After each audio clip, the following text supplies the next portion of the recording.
आप सब, ये है बीपीएससी का ऑफिशियल वेबसाइट।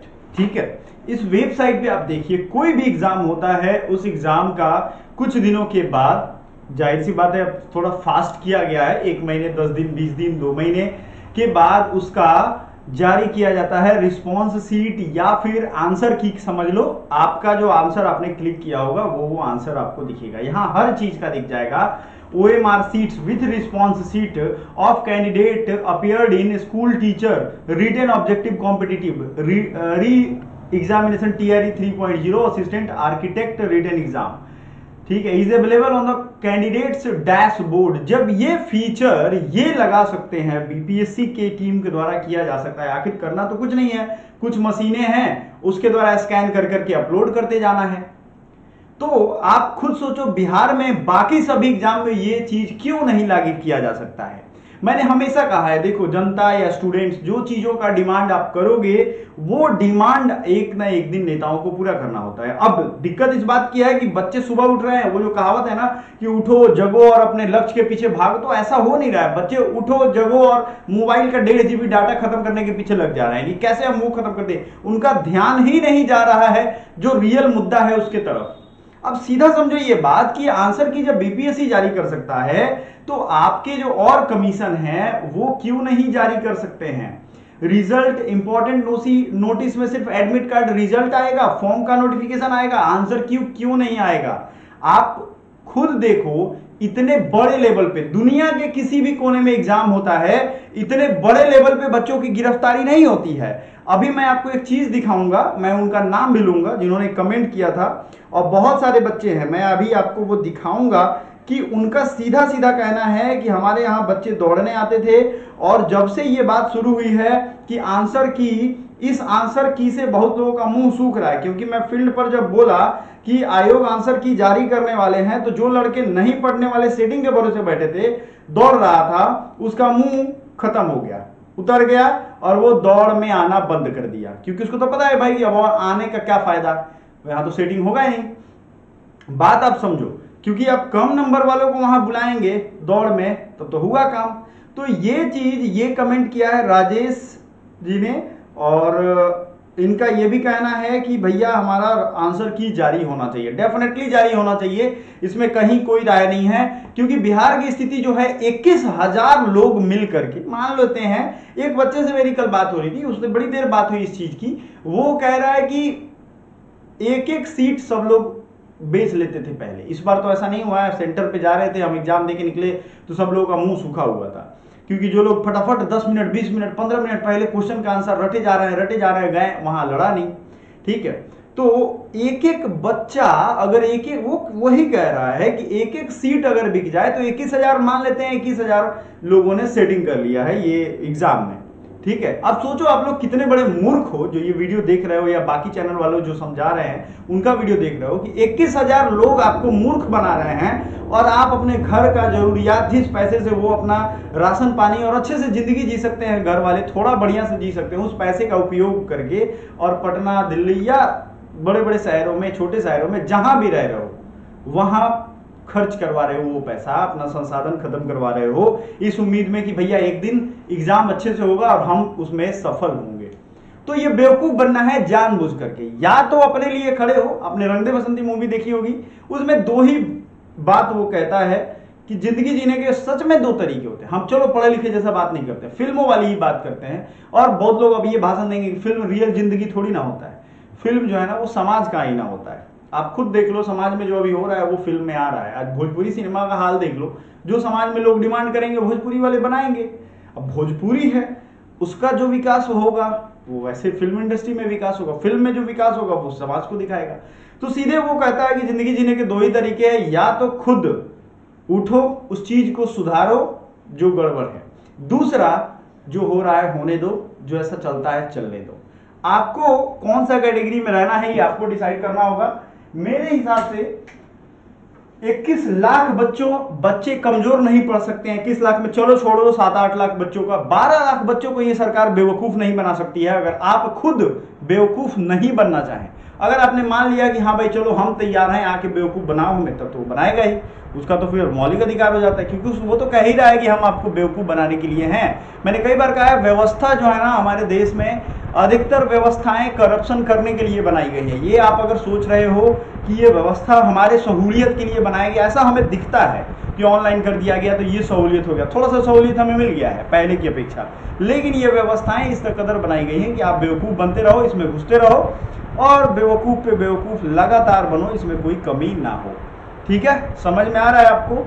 आपको सीधा समझना है कि आंसर की अगर जारी हो रहा है सबके लिए यहाँ पे, तो भाई हमारा आंसर की भी जब हमारा फॉर्म ऑनलाइन भरवाया जा रहा है, बच्चे धुआं उड़ा रहे हैं, इस बात से मजाक उड़ा रहे हैं कि तुम लोग कितना हल्ला करोगे थोड़े ना ईमानदारी आ जाएगी, हम लोग का तो सेटिंग से रिजल्ट होगा ही। और ये सेटिंग करने वाले लोगों के लिए मैं कहना चाहता हूँ कि जो ये सेटिंग कर रहे हैं उनको दो ही चीज सोच के ये सेटिंग कर रहे हैं कि इतना पैसा तो दहेज से निकल जाएगा।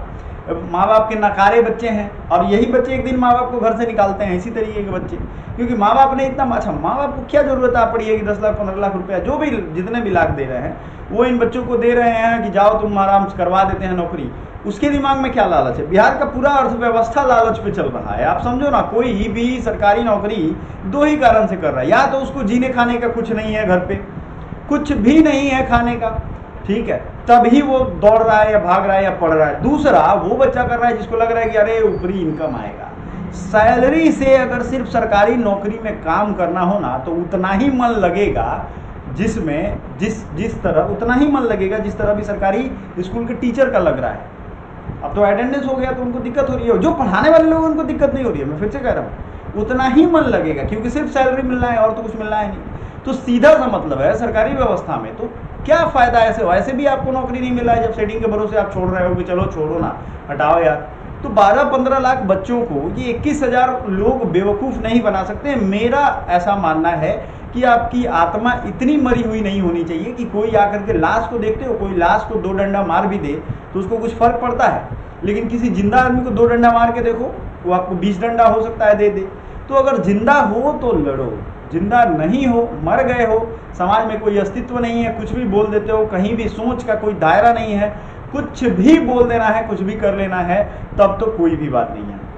सीधा समझिए, बिहार के व्यवस्था को सुधारने के लिए बहुत सारे उपाय हैं। उनमें से उपाय ये है कि मंथन, अपने सोच को विकसित करिए, अपने सोच को अच्छा रखिए। यही वो बिहार है जहाँ से महात्मा बुद्ध और महावीर जैसे परम ज्ञानी लोग निकले। ठीक है, वो 2000 साल पहले की बात है, हम ये मानते हैं, लेकिन ये थोड़ी ना जरूरी है कि आज आप लोग बोधड़ंग बन जाओ, बेवकूफ़ बन जाओ। आज यही वो जगह है जो सर्व विद्या की राजधानी के रूप में जानी जाती थी, और आज देख लो स्थिति यहाँ पे।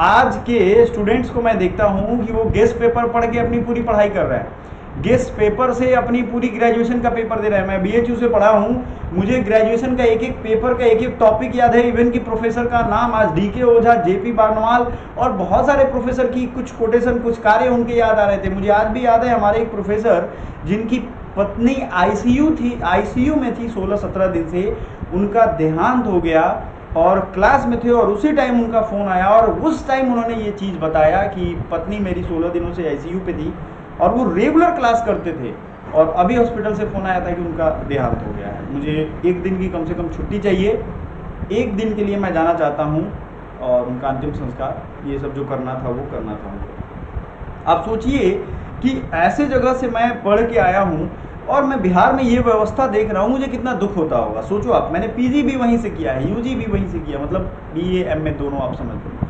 आप सोचो कि ये कितनी विकराल व्यवस्था है। महात्मा गांधी सेंट्रल यूनिवर्सिटी है मोतिहारी में, और इसमें जो लोकल बच्चे हैं वो एडमिशन ले लेते हैं, उनसे सेमेस्टर का एग्जाम पास नहीं होया जाता है। ये एक बहुत बड़ी सच्चाई है, क्योंकि पढ़ने का आदत ही खत्म हो गया है, और पढ़ने की आदत खत्म हो गई तो आपका सोचने का स्तर गिर गया है। ये याद रखिएगा, कोई भी कुछ भी आपको भेज देगा, फॉरवर्ड कर देगा, बिना सोचे समझे आप आगे तक फॉरवर्ड करोगे, दिमाग आपका खराब हो जाएगा। एक समय ऐसा आएगा कि आप किसी काम के नहीं रहोगे, आप बस स्लेव, मेंटल स्लेव बन जाओगे। ये कहेगा तो उसके रैली में जाओगे, वो कहेगा वो रैली में जाओगे। आपने कभी सोचा है कि अमेरिका में रैली होता है तो 50, 60, 100 लोग को जुटाना क्यों मुश्किल हो जाता है? और यहाँ रैली हो रहा है बिहार में, भेड़ बकरी की तरह लोग बस में, गाड़ी में, ट्रक में ठुसा के चले आएंगे। क्यों? क्योंकि एजुकेशन का स्तर बहुत कम है। एजुकेशन का स्तर कम होने का सबसे बड़ा योगदान नेताओं का है। और एक चीज याद रखिएगा, ये नेता कभी चाहते ही नहीं है कि आप अच्छी एजुकेशन लें। पढ़ लो, गेस्ट पेपर के भरोसे पढ़ लो, क्योंकि सारा बुद्धि उन्हीं के पास रहे, सारा बेहतर दिमाग जो है वो अपने पास रख ले, है ना। वो खुद उनकी एजुकेशन बैकग्राउंड पता करिएगा तो वो उस समय जिस समय पढ़ाई थी उस समय पढ़े हुए हैं, और जानबूझ करके पूरा चौपट करके रखे हैं। अपने बाल बच्चों को विदेशों तक पढ़ाने को भेजते हैं। आप खुद स्कैन करके देखो, और आपको वो लोगों ने क्या बना दिया है 20,000 22,000 की नौकरी के लिए, और एक कहते हैं ना भोजपुरी में कि थूक चाटने पे मजबूर कर दिया है। आप हर बार सोचते हो कि अच्छा 1 साल और मेहनत करके देखते हैं, और फिर उसी साल में सेटिंग होता है और आप फिर मजबूर हो जाते हो। आपके घर पे किसी की तबीयत खराब हो जाती है तो आप ये टेंशन में आ जाते हो कि अब हम क्या करें, पैसे तो उतने ही हैं, पैसे तो 2500 होगा, नहीं होगा घर पे। तो ऐसी स्थिति में आप तैयारी कर रहे हो और आप अपना हक किसी और के लिए दिए जा रहे हो। सीधा मतलब है, मैंने बहुत तरीके से समझाने की कोशिश की और मैं रोज समझाऊंगा इस चीज़ को, क्योंकि मैंने पढ़ाया है बच्चों को, मैंने तीनों दरोगा निकाला है। और आपको ये अन्याय अब बंद होना चाहिए, स्टूडेंट्स के साथ ये खिलवाड़ नहीं होना चाहिए। जयप्रकाश नारायण को आपको नहीं मालूम होगा तो मैं बता देता हूँ, वो गुजरात विद्यापीठ गए और बिहार विद्यापीठ गए। गुजरात विद्यापीठ जाने के बाद उन्होंने हॉस्टल की जो हालत देखी, मेस की हालत देखी, स्टूडेंट्स का जो उन्होंने परेशानी समझा, उससे उन्होंने वहीं से इसकी शुरुआत हुई थी और देश में इतना बड़ा आंदोलन शुरू कर दिया। कहाँ गया ये? बहुत से लोगों को ये सब पता ही नहीं होगा क्योंकि पढ़ाया ही नहीं गया। मैं एक इकोनॉमिक्स की स्टूडेंट है, उनसे पूछ रहा था फादर ऑफ इकोनॉमिक्स कौन है बताओ, ग्रेजुएशन में फाइनल एग्जाम हो रहा है, उसको नहीं पता है। अरे बेसिक चीज़ नहीं पता है, और ग्रेजुएशन का एग्जाम इतनी पतली सी किताब आती है, रट के दे दो। ये क्या हो रहा है? ऊपर के लोग हंटर चला रहे हैं कि प्रोफेसर पढ़ाएं, और प्रोफेसर अटेंडेंस बनाने में, स्कूल के बच्चे अटेंडेंस बनाने में बस लगे हुए हैं। अभी भी कोई वास्तविक सुधार नहीं हो रहा है, क्योंकि जब आप पढ़ लिख लोगे ना, किसी की चोंचलेबाजी चलेगी नहीं। बात सही है, सटीक है, समझने वाली है। बहुत लंबा चौड़ा भाषण देना मेरा नहीं है, बस मैं हाई लेवल की बात आपको समझाता हूँ कि हो सकता है आपका आत्मा जकड़ गया हो, जम गया हो। इस चीज़ को समझो, अपने दोस्तों रिश्तेदारों में ये शेयर करो। जो भी अन्याय होगा उसके खिलाफ हम लोग मिलकर लड़ेंगे। और पढ़ाई जो क्लासेज हैं हमारी, वो आप रेगुलर ज्वाइन करिएगा। Thank you so much, bye for now.